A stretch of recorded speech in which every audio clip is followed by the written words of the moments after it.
Hey guys, welcome back to episode 2 of the Butterfly Effect podcast's Until Dawn. We're joined as always by Jack and Anya. Hello guys. Hello, hello. Hello. Anya, so episode 2, so we start off with another Dr. Hill sequence where he mentions what we're scared of. Now, luckily he never mentioned any of my real fears and swans and stuff. We'll just go through some of the choices, guys. So Jack, what were some of the fears that you picked in your game to really decorate your Until Dawn game? I'm pretty sure one of the choices like heights and drowning, and I'm pretty sure I picked drowning. Another one was like cockroaches and spiders. I'm really not scared of either, but I just went with spiders.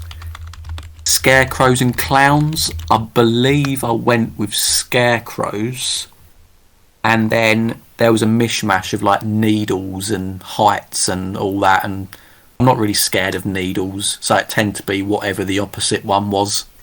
Yeah, how about yourself there, Anya? I picked planes. Now I've gotten over that. I'd probably pick crowds now, but... And drowning. Snakes and rats I both like. I think they're very cute. So I think I just went with, like, a rat for that one. Because it didn't really matter. I did guns, clowns, gore, spiders. Yeah, it's I the did kind not of thing. dogs. It's the kind of thing where like a lot of these things don't actually scare me that much. Like especially Yeah. dogs. Like I don't fear dogs. I think I picked spiders because like I don't mind spiders so much like normal ones, but like tarantulas do unsettle me, so I did pick them. And it does actually come into the game later. I think when you go through the little library bit as Chris later on in chapter 3, you do see a spider crawl over the camera. So it is really cool to see that these choices actually do have an effect on your gameplay, which I think's a really neat feature. And especially the earlier Dr. Hill sequences, they're really incredible for the choices. They change dramatically later on. But yeah, so this And, chapter... oh, sorry, yeah, carry on, Anya. With this too, it's just like some of them like impact your game, but not all of them. So when I'm just like picking through it, I'm just like, how is this gonna bite me in the ass later? Yeah, and another thing to mention as well, and it kind of comes into effect later, but I do want to address it now, is I love the way Dr. Hill's office deteriorates over time each chapter. So the fears you pick end up being in the background, and I think I just had like this jar of like blood and flesh on the side, and then there was this weird, almost like kind of gimp suit in the background by the window, if I remember. And I don't know what that was doing now, what the fuck I picked to make that happen, but yeah, that was a thing. But yeah, what did you think of that, Jack? The deteriorating office? Yeah, I really like it, and I think the thing is as well that Dr. Hill himself is a bit unhinged. He's the most like edgy psychiatrist ever. You sat there making these choices, and the thing is that the game does this on purpose. Like, it's very quiet. There's no audio whatsoever, and then you hear this whack, and he's right there in your face, going, "Oh, sorry, did I disturb you?" It's like, "Yeah, you fucking did. You scared the shit out of me." Oh, did I startle you? So sorry. But yeah, like in terms of like the whole office thing as well, like it is really good, and it's as well obviously where the plot goes later on, dealing with like mental health and stuff. It sort of symbolises that very well. Yeah, the Dr. Hill slapping the table as well. It's hilarious because when he asks, "Oh, sorry, did I unsettle you?" It's like, "Yeah, you're my therapist," and that was the most unnecessary thing to ever do. Yeah, it's like he needs one. Yeah. It reminds me a lot of... but you haven't played this game yet, Jack. I don't know if you've seen it, Anya, but Detroit Become Human. There is a scene where Connor, one of the characters you play as, would like slap like the table, and he'll have his most iconic quote, which is 28 stab wounds. So yeah, like, I'm sure you'll see that, but it reminded me of it so much. 28 samples! So yeah, we get to the main story then, so back to our characters back in the lodge. So yeah, you've got this really, I guess, fairly long sequence where you play as Chris, and you're breaking into the house, and you've got to use like a can of deodorant, picking up totems along the way. So yeah, nice and simple question, Jack, but what did you make of this sequence when you first played it? I like the opening because you can see the sort of the bromance between Josh and Chris. You know, like they're chatting to one another about Ashley, and there is actually a choice here that I'd like to know what you guys picked, because I think Josh says something like, "Oh yeah, I just really want to, rip that Parker off her and stuff." And obviously, you know that Chris has like got a crush on Ashley. So like, what did you guys pick? Did you sort of go, "Oh yeah, man, that sounds great," or did you protest and be like, "Oh no, what the fuck did you say that for?" I think when I first played it, I was just like, yeah, obviously, like you have your two couples, Matt and Emily, Mike and Jess, and then you have Chris and Ashley, who the game kind of wants you to like push together. And so like I'm just listening to these two boys, just big boys, take it to the bone zone, and I'm like, okay, I'll go with it, I'll roll with it. But then like when I play it again, I always pick the other one, just like, come on, man, respect women. I protested because I respect women. There you go. I clearly do not. Yeah, how about you, Jack? Just inserts a little Pinocchio meme there. So like I'm pretty sure I was just like, yeah, man, whatever. Like I don't actually remember what I picked, but they seem to have like a good friendship, and it seemed to carry on well from there. So I'm pretty sure I must have just went along with it. But yeah, like this bit for me, and this is a criticism I have for episode 2 in general, really, like coming back and seeing this, quite a surprise. A lot of walking around in this one, and talking about like just Chris's bit for the moment. I like to explore. Like this lodge is bloody huge for just 5 people. Like this family of 5, like it's a massive lodge, and I was spending ages wandering around picking up clues, and I'm guessing that's what the game wants you to do. But I think that given where the rest of the chapter goes, they could have juxtaposed it a little bit better, because you are walking a lot in this chapter. But it does end like pretty well, because like Chris has this little sort of like little James Bond moment where he's like got the lighter and he's got the deodorant. And he just sort of like unfreezes the lock so he can let everyone in. So yeah, it was okay. It was good to see the lodge, but I think it could have been sped up a little bit. Yeah, I think my beef with it too is like the lights are not on, so it's dark and it's huge, and I have no sense of direction, and I don't know where to go, and I can't see. I was going to mirror that point as well, actually, especially because there are missable clues at this point as well. And it almost would have made more sense if you could turn the lights on and then explore the lodge, because this is where like our main base is going to be throughout the game, and your first chance to explore it is in pitch black, and it almost just seems like that was a bit of a weird choice for them to do. So something I do want to comment on, and it reminds me, because when I saw you do your first playthrough of this game, Jack, I don't know if you remember it, but we had a bit of an inside joke, because when Chris goes to find deodorant and he opens the bathroom cabinet, and I think it's a Wolverine that jumps out. We made a joke to say that it's like a honey badger, and then whenever a jump scare would happen or someone would get dragged off camera by a monster or whatever, we'd always be like, "Oh, it's the honey badger," and we would just blame this honey badger for like the most random things throughout the game. And whenever someone was trying to come up with theories like, "Oh, is it ghosts? Maybe it's like Wendigos. Maybe it's that stranger with like the flamethrower." It's like, nah, it's the honey badger. Like everything would just be him, like pulling Jess out the window. Like, you know what? I just heard that the Quarry is going to feature the honey badger as the new villain. Yeah, not werewolves, honey badgers. And does this honey badger like have opposable thumbs? Like, how the hell did it get in that cupboard in the first place? Yeah, and if it was trapped in there, like, how is it not dead? Like, when was the last time that cabinet would have been open? I guess Josh was in there. It might actually be one of Josh's schemes. Do you think he just like picked one up like in the woods and was just like, "You're gonna be useful later"? Yeah. Stuffed them in the cabinet. Like him eating bleach in there or something. Yeah, I guess it should be thankful it wasn't stuck on a spike outside. So yeah, he actually spared the honey badger. But okay, so yeah, anyway, all the people come into the lodge, and then we get our first dose of teen drama, which I'm pretty sure Anya relished. Oh. So, as we discussed in the last episode, I chose to not show Matt the binoculars with Mike and Emily hugging. So you guys would have had a choice here with Matt, whether he confronts and challenges Mike, or maybe just warns him, I think it is.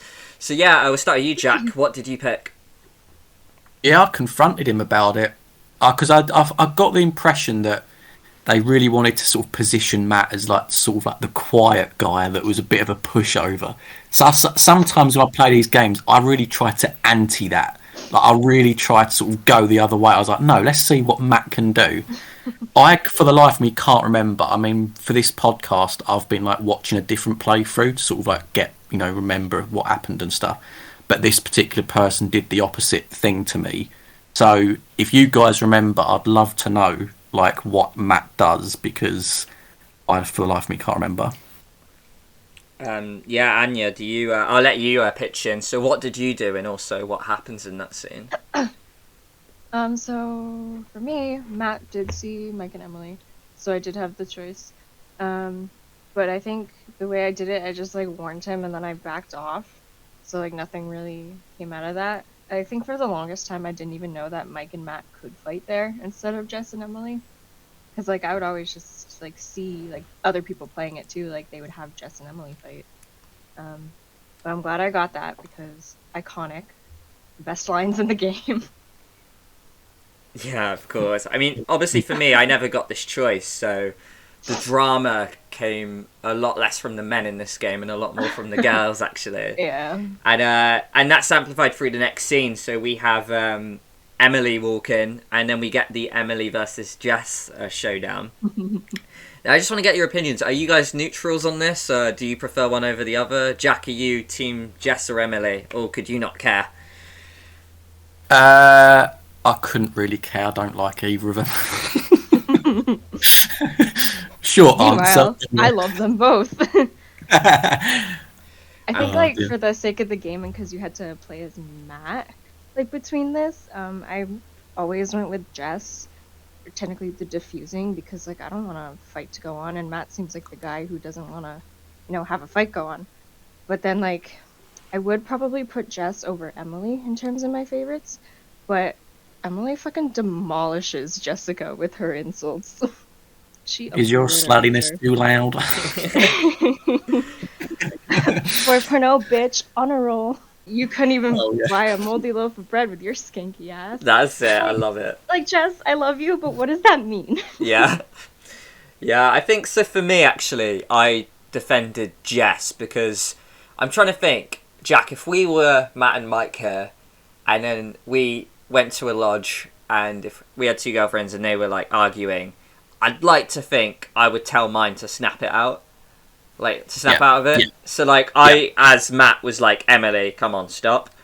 So, like, I naturally defended Jess, even though I'm pretty sure she had a go at me as well. And I was like, right, well, I'm just leaving. But and Emily is like, back up. And Jess is like, excuse me? So you're the only one who can be mean to him? Yeah, that's it, yeah. But I was kind of like a neutral at this point, because I kind of shared your opinion, Jack. Like, I'm not a fan of both of them. I'm not a fan, just like their attitudes are really horrible here. But as like we see later on throughout the game, I do transition more into Team Jess. However, it's just not at this point that I was when I was playing it for the first time. Agreed. But yeah, what else happened? So we also have the first half of what is the longest possibly walking scene ever to this lodge, where Josh decides, I don't want arguing, this is like supposed to be a nice time. Mike and Jess, how about you go out to that secret lodge, which, just so happens to be like all the way in like Mexico or something. I don't know. Literally. But yeah, Anya, what did you make of this long walking scene, or at least the first half of it anyway? I mean, I thought it was interesting. It got us out. The woods are spooky when it's dark. So I was like, okay, maybe this is when things start to get a little more tense, and it does. You hear various screams throughout the woods and animals rustling, and Jessica plays her little prank at the end, and you're just like, oh, shit's going down, someone got her. But it is not the most interesting thing in the world.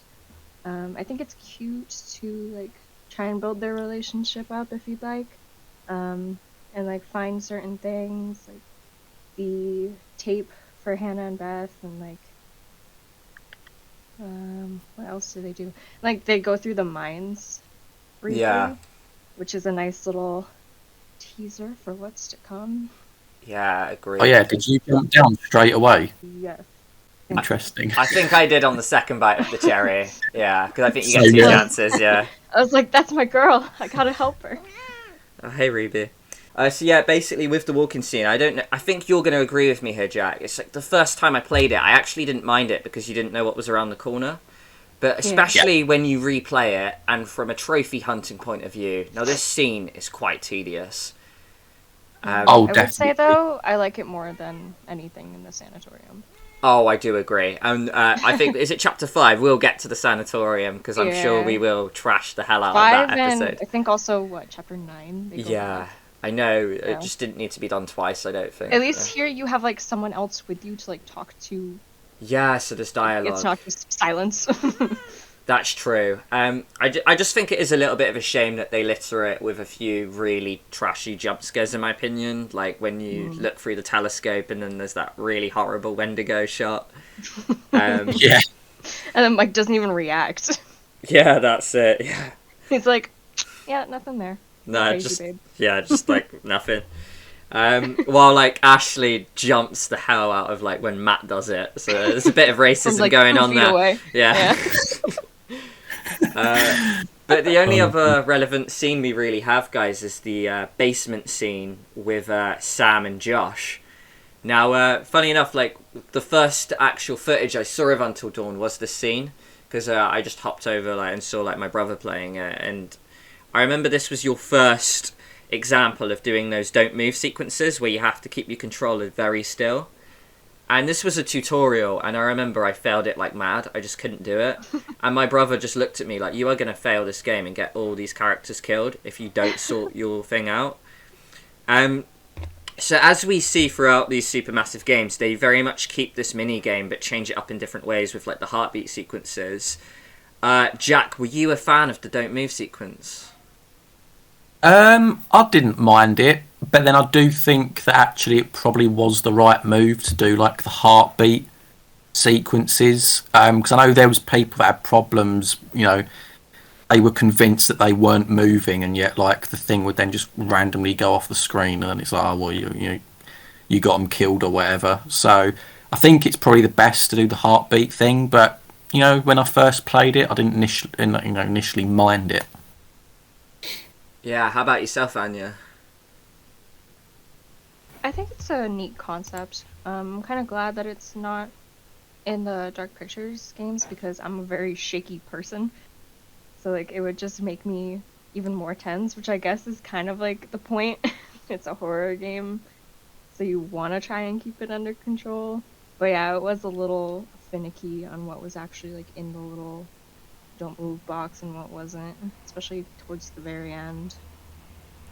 Yeah, especially upon replaying this game, there were moments where I was trying to go for certain trophies, like collecting things from the Mystery Man, for example. And later on, you have to make sure Sam evades the stranger or the killer. And I just, for the life of me, I had to like replay it like 5 times because for some reason the controller just wouldn't stay still.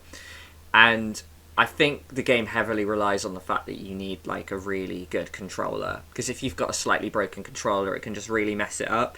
So I agree with Jack's point. I actually do very much prefer the fact they had like more of a timing game with the heartbeats, because it still has that horror element to it where you feel like you can skip if you get a little bit of like nervousness.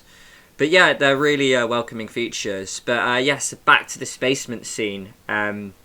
Yeah, there's a little choice where you can move a baseball bat, which might help you out later, which I really liked as an addition. But I would go to you, Jack. What did you make of the eventual jump scare of the fact it's just Chris? Did you expect it? Did you enjoy this moment? I did enjoy it, and as a point, I was got to say all of the characters in this game are very guilty of pranking one another for like jumping out and stuff. I'm thinking, Have they not learnt from the events of last year that pranks do not go down well? Yeah, like just in this chapter alone, it's like Chris and Jess, and Yeah. Yeah, Emily does it in the DLC. yeah, exactly. So it was good, but like it's sort of like a little funny nod there. Yeah. It's just a prank hand. Yeah. You guys are jerks. Brilliant. Another thing as well is that there's actually a couple of nice little Easter eggs in this chapter as well. Like when you're playing as Sam and before you go down to like see the other characters, you do actually pick up the postcard that it's the same pictures like the scarecrow and the barn from the scene with Dr. Hill. And again, like as I said before, it's a nice little detail that sort of that that particular segment is relevant to the story. And then as well, like Josh says something to Sam which again has like sinister undertones for like later on. He says that they're talking about Chris and Ashley, and he goes, yeah, they need a traumatic event to happen for them to bond over. And considering that when he's the psycho later on, he really does attack Chris and Ashley, doesn't he? I think like he feels that he's very responsible in doing that. And I suppose the last point as well is that literally the episode ends with Sam saying, be careful with that Josh, he's a schemer. So honestly, like for me, like going back through these, because I've been like sat there and like watching the episodes, seeing these little things has like been so good, because it's been a while since I played the game. But obviously when you have full knowledge and then you come back to it, it's really good to, point these things out. Yeah, I completely agree, to be honest. Yeah, no, really good points, actually. And it is really interesting when you replay it and you see all the little breadcrumbs they leave. Because I know you are a massive fan of that, aren't you, Jack? Yeah, I love like seeing the little details in these things and in stories. So like it was just a really good sort of addition to the game and sort of a nice payoff for those that replay it. Yeah, agreed. So we've got the, obviously we mentioned the Jess who goes missing at the end. It kind of ends with that, as well as the basement scene. And it kind of ends on a Dr. Hill sequence, probably the weakest one we have yet when you play this, where he talks about honesty, charity, and loyalty. But yeah, I guess like one final question I just want to ask you guys. So chapter 2, considerably shorter than chapter 1. Would you say it's a poor chapter? I'll start with you, Anya. I mean, I think it's alright for the beginning, it sets things up, it gets everyone where they need to be. Like, Sam takes her bath, Mike and Jess are on their way to the cabin.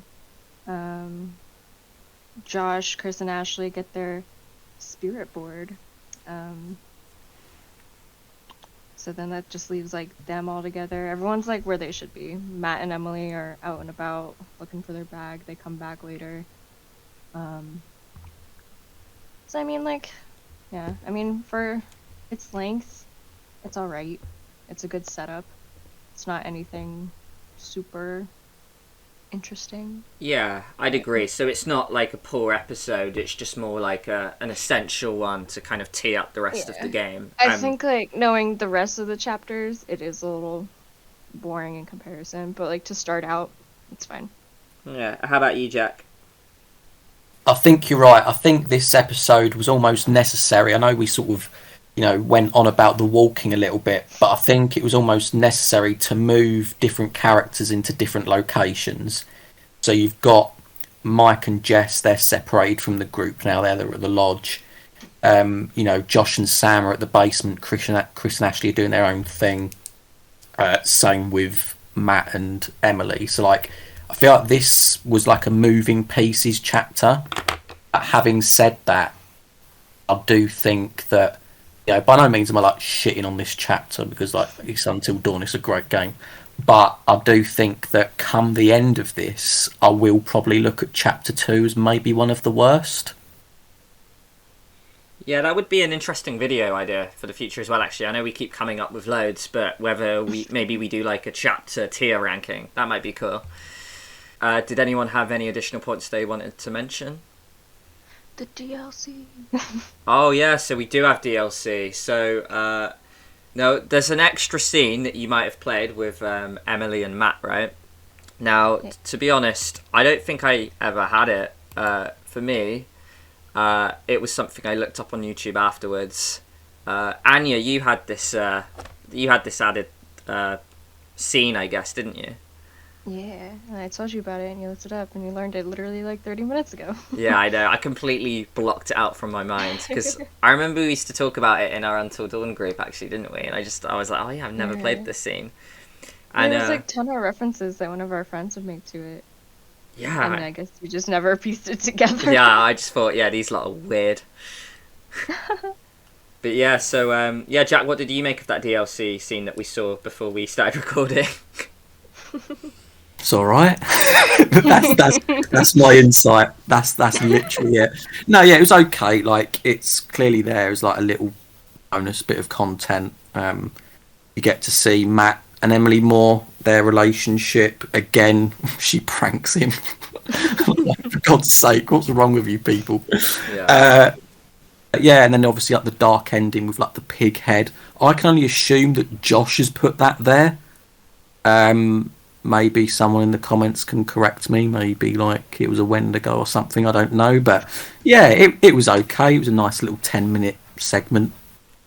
I think as well, if I could give a DLC episode to anyone, it would have been to Matt and Emily. So I like the fact you get more of their content because, correct me if I'm wrong, but I'm pretty sure you don't see these guys again until something like the radio tower or a little bit before that.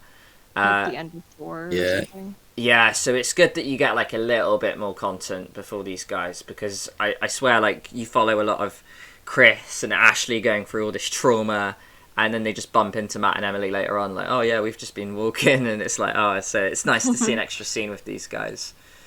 But yeah. Because it's not a whole lot, it's not very long at all, but it's like a nice relationship builder for them. You get to see both of them like actually in a cute light. So you're actually like, okay, yeah, I can see how these two are together if you play them nice. But Yeah. I like what it does for Emily in particular, and it's nice to have more Matt. Yeah, I agree, because they're probably two of the characters who are put on the back burner a little bit. So yeah, I agree. It's always welcoming to see more content with these guys. Okay, yeah. So any additional comments, or you happy to wrap it up? Yeah, happy to wrap it up from me. Yeah. All right. Well, thank you for joining us for this episode. Next one we'll be covering episode 3. So yeah, thank you very much as always for joining, and we'll see you guys in the next one. Bye. Bye bye. Boom. Butterfly effect.